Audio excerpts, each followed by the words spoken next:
बागेत पाहायला मिळतात. सुरुवातीला मी तुम्हाला सांगतो की जे काय आंब्याची बाग आहे आपली ही आंब्याची बाग आपण बाजारातून बॅगीचा आंबा विकत न आणता आपण ती जे काय गावरान कोय असते, शेप्या आंब्याची कोय असते, ही कोय जाग्यावर जमिनीवर लागवड करून त्याच्यावर पुढच्या वर्षी कलम बांधून त्याच्यावर आपण 3 ते 4 कोया एका ठिकाणी टाकून त्याच्यावर केशर आंब्याची म्हणा आपल्याला जे आंबा आवडतो त्याचा डोळा भरवायचा.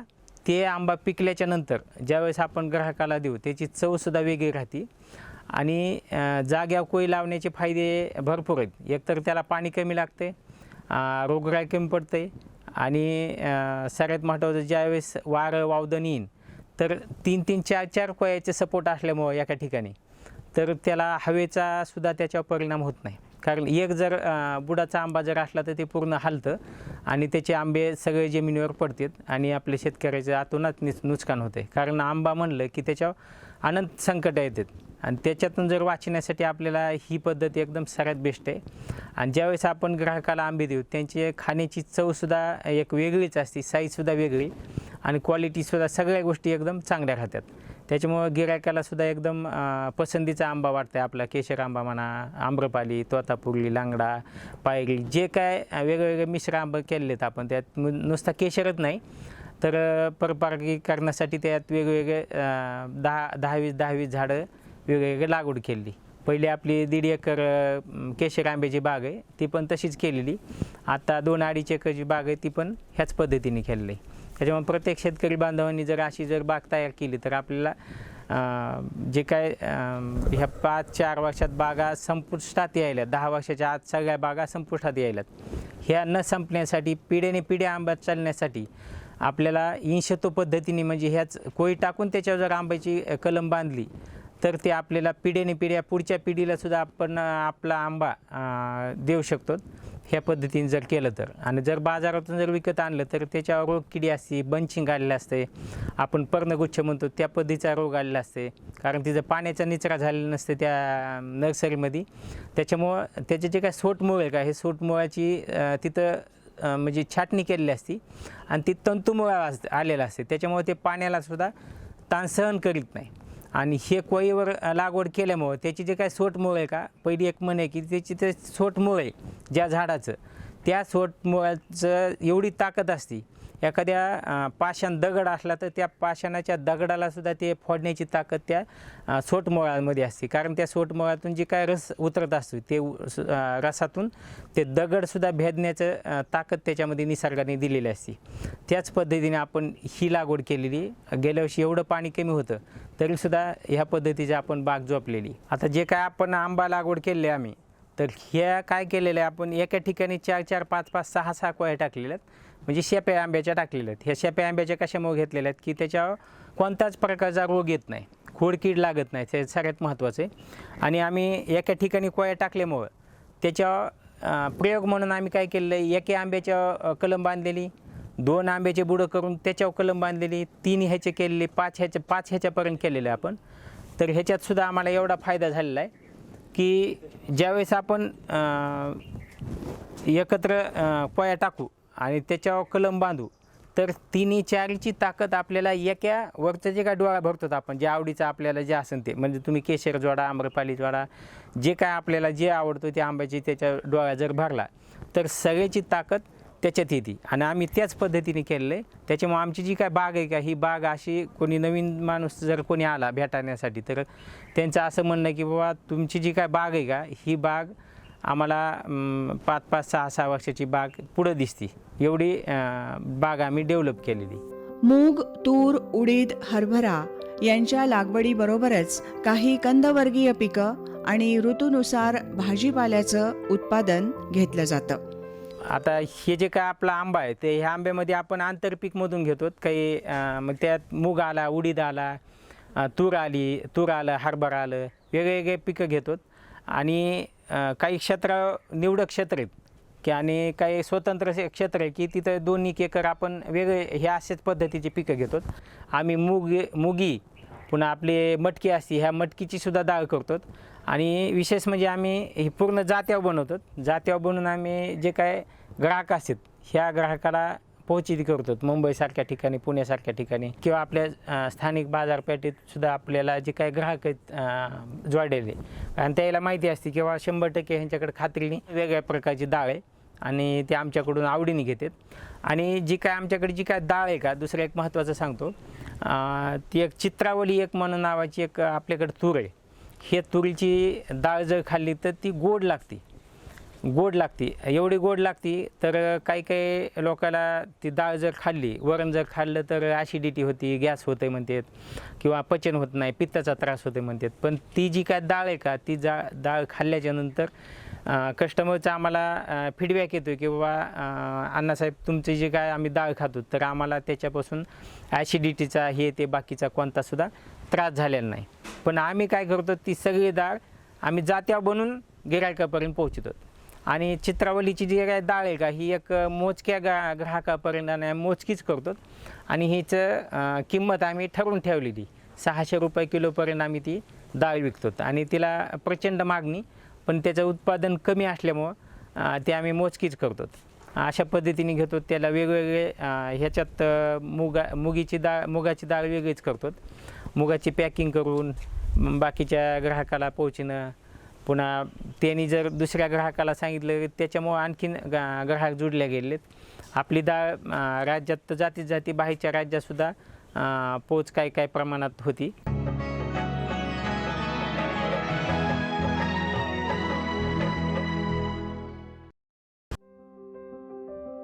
आरोग्यास उपयुक्त आणि आध्यात्मिक महत्त्व असलेली वैजयंती मण्यांची माळ आपण जाणतोच.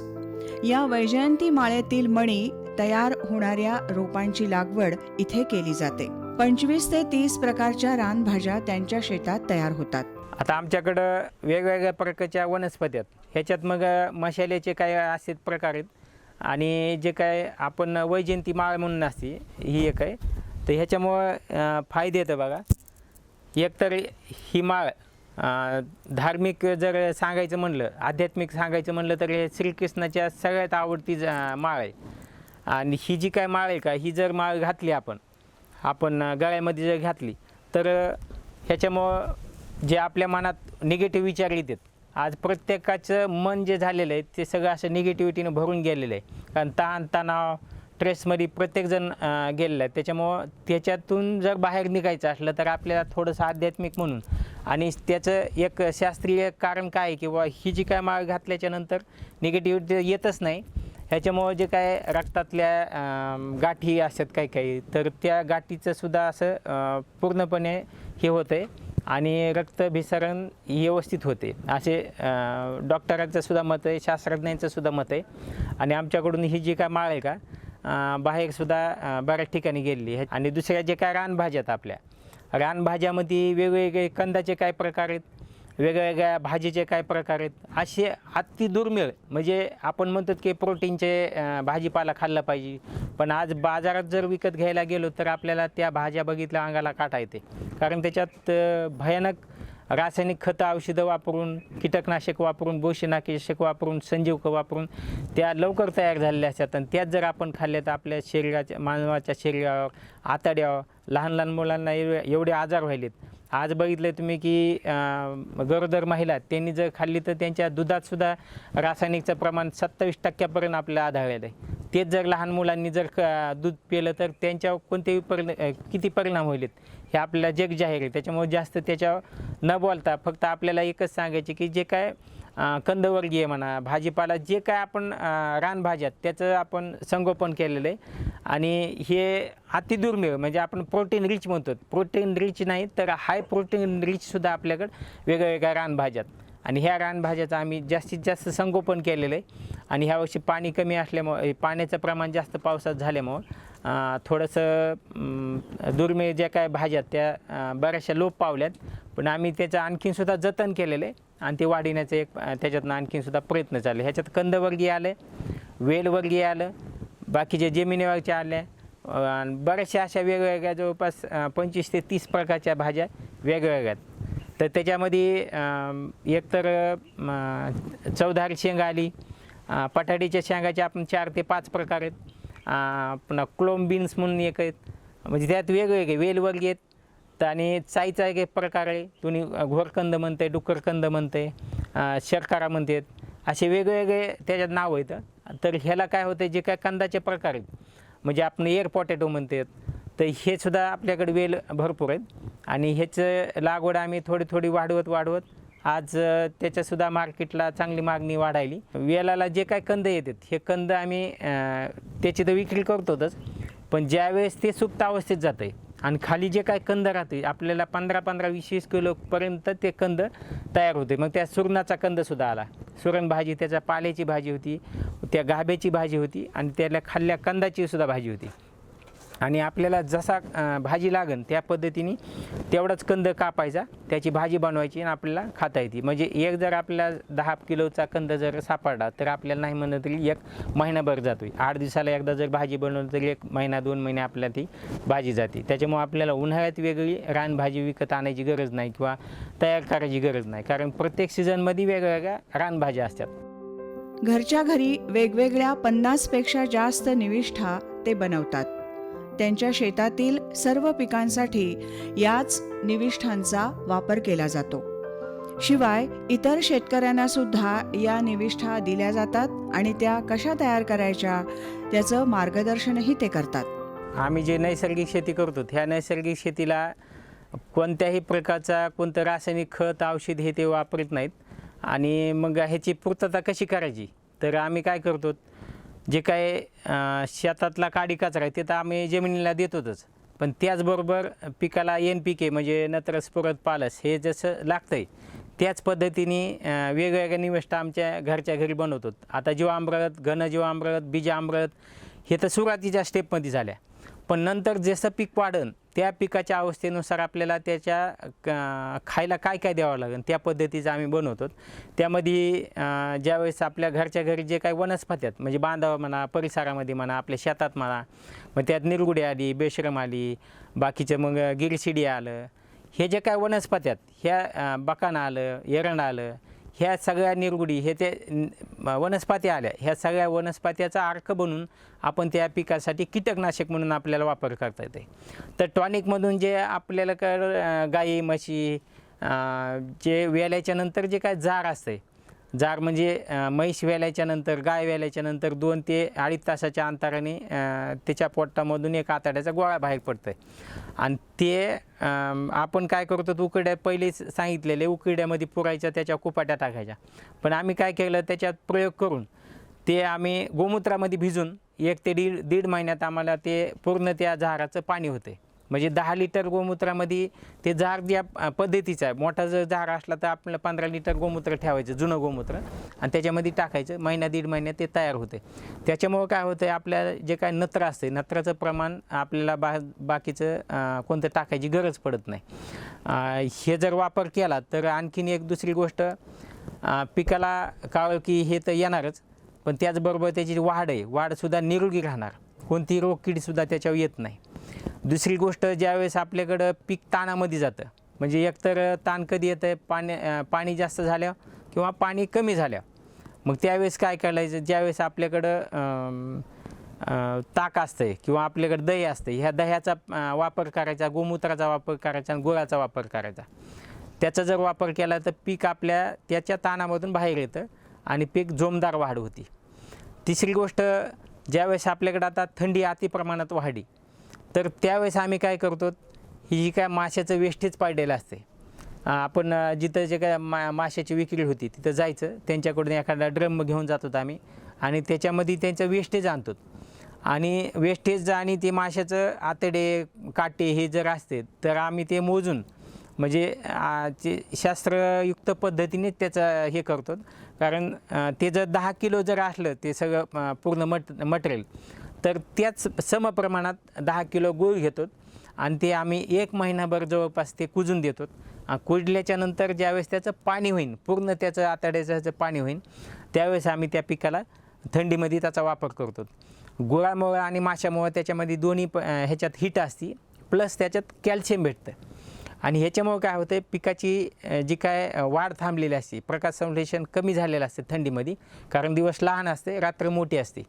आणि ह्याची जर फवारणी घेतली तर त्याचे जे काय पानावरचे रंध्र आहेत का, हे रंध्र ह्याच्यामध्ये फुलण्यामध्ये आणखीन त्याचा फायदा होतो आहे. आणखी त्याच्यात फोलिक ॲसिड म्हणा, अमिनो ॲसिड ह्याच्यात भरपूर प्रमाणात असते आणि त्याचा जर वापर केला तर आपल्याला त्याचा एवढा जबरदस्त फायदा पाहायला भेटला आपल्याला की उत्पादन तर वाढ झालीच झाली, जमीनसुद्धा भुसभुशीत झाली आणि जमिनीचा कर्बसुद्धा वाढण्याचं त्याचं आपल्याकडे लॅबमध्ये चेकिंग करून घेतलेलं आहे.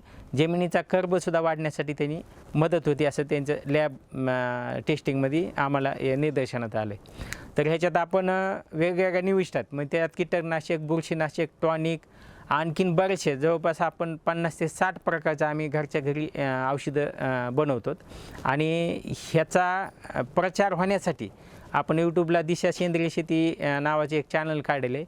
त्याच्यामधून प्रसार सगळ्या शेतकरी बांधवांना मोफत ही केलेले आहे. त्याच्यामुळे बरेचसे आपल्या राज्याच्या बाहेरचे जवळपास 3 ते 3.5 लाख शेतकरी आपल्यासोबत जुडलेले आहेत आणि ह्याचासुद्धा चांगला त्याला फायदा झालेला आहे.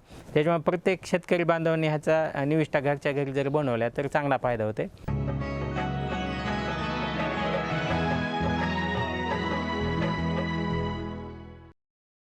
अण्णासाहेब जगताप स्वतःपुरता नैसर्गिक शेतीचा प्रयोग करून थांबले नाहीत, तर आसपासच्या सर्व शेतकऱ्यांना त्यांनी या शेतीचं महत्त्व पटवून दिलं. त्या शेतकऱ्यांचा गट स्थापन करून नैसर्गिक शेतीचा प्रसार ते करत आहेत. आम्ही म्हणजे एक आमची ग्रुप आहे, अण्णासाहेब जगताप, मी, अजून आमच्या शेजारीचं 1-2-4 जण येतं, बोरकर, हे जे आमची 10-12 जणांची टीम आहे. तर हे आम्ही 100% नॅचरल शेती करतो. तर आमचा तसा 2014पासूनचा परिचय आहे आणि त्यापासून आम्ही ग्रुपने सगळे बरोबरच हे करतो. तर यामध्ये आम्हाला म्हणजे अण्णासाहेब जगतापचं यांचं म्हणजे चांगलं मार्गदर्शन असतं. त्यानंतर शिवरामजी घोडके असतील, अण्णासाहेब जगताप असतील, कारण आमचे मार्गदर्शक शिवराम घोडके आहेत. तर त्यांच्या माध्यमातून आम्ही जे 10-12 जण आहेत तर एक 2011पासून 100% सेंद्रिय शेती करतो आम्ही आणि नॅचरल पण. तर या माध्यमातून जे काय पीक असतील, कोणते ऊस असेल, कापूस असेल, तूर असेल, जेवढे काही पिकं आहेत तर ते आम्ही नॅचरल पद्धतीने घेतो. तर आज बी आता त्यांच्याकडे जर पाहिलं तर फळझाडं येतं, वेगवेगळ्या प्रकारचे झाडं येतं, औषधी वनस्पती येतात, त्यानंतर रानभाज्या येतात आणि बाकी म्हणजे बरंचसं त्यांच्याकडे बघायला गे. अद्रक असेल, हळद असेल, मूग असेल, उडीद असेल, तूर असेल. आता माझ्याकडं 10-12 गाई येतात.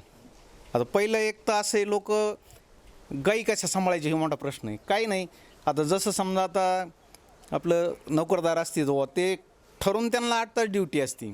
मग आपण जर शेतकऱ्याने सकाळी उठल्यानंतर 4 तास जर ठरवून केलं तर या गोष्टी सहज शक्य होऊ शकतात.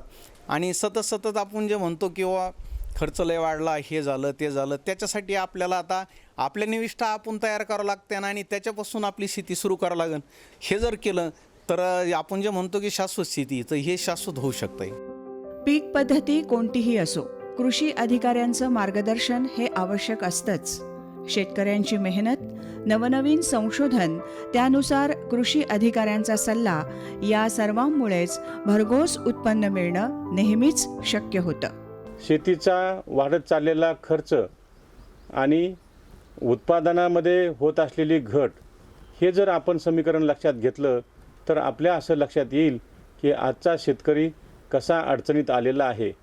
आणि अण्णासाहेब जगताप यांच्यासारखे शेतकरी जेव्हा या ह्याच्यावर परिस्थितीवर मात करून जगाला एक समोर चांगलं उदाहरण देतात की आपल्या शेतामध्ये जे काही वनस्पती आहेत, या वनस्पतीपासून आपण खते आणि औषधे तयार करून शेतीमध्ये जर ती वापरली तर शेतीचा